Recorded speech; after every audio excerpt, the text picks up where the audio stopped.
2 సర్జరీల తర్వాత ఈరోజు పవన్ కళ్యాణ్ గారు యాక్టివ్‌గా కనపడ్డారు. భోగాపురం ఎయిర్‌పోర్ట్ ఓపెనింగ్ సందర్భంగా జరిగినటువంటి మీటింగ్‌లో సభా వేదిక మీద నుంచి మాట్లాడారు. అంటే సర్జరీ తర్వాత పవన్ కళ్యాణ్ గారు యాక్టివ్‌గానే సమీక్షలు పెడుతున్నారు, సమావేశాలు పెడుతున్నారు. కానీ ఇంటికాడ నుంచి పెడుతున్నారు. పబ్లిక్‌లోకి రాలే. ఈరోజే పబ్లిక్‌లోకొచ్చి కొంచెం యాక్టివ్‌గా కనపడ్డారు. సర్జరీ తర్వాత పబ్లిక్‌లోకి రావటం ఇదే మొదటిసారి ఇయాల. ఆయనకి 2 సర్జరీలు జరిగాయి. ఒకటేమో ఈఎన్‌టీ సర్జరీ. రెండోదేమో భుజ కండరాలకు సంబంధించిన సర్జరీ. ఈ 2 కూడా రోజుల వ్యవధి తేడాతోటి వెంటనే జరిగాయి. రోజుల గ్యాపే ఉంది.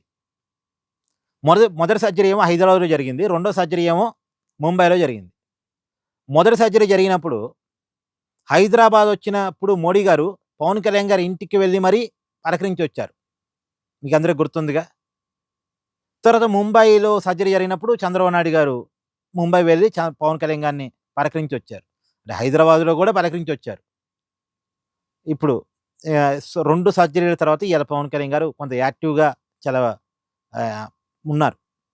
ఇంగ ఆయన అంటే మూడో సర్జరీ కూడా అవసరం అనే టాక్ ఉంది. మరి నిజం తెలీదు. అంటే ఒక భుజానికి సర్జరీ జరిగింది. ఇంకొక భుజానికి కూడా అవసరం అనేటువంటి టాక్ అయితే ఉంది. బట్ ఇది నిజమా కాదా? ఇంకో సర్జరీ అవసరం ఉందా? లేదా? తెలీదు. అది పవన్ కళ్యాణ్ గారికి మాత్రమే లేదా పవన్ కళ్యాణ్ గారి డాక్టర్‌కి మాత్రమే తెలిసిన విషయం. తెలీదు. బట్ ఇకనైనా పవన్ కళ్యాణ్ గారు ఆరోగ్యంగా ఉండాలని, యాక్టివ్‌గా ఉండాలని మనం కోరుకుందాం.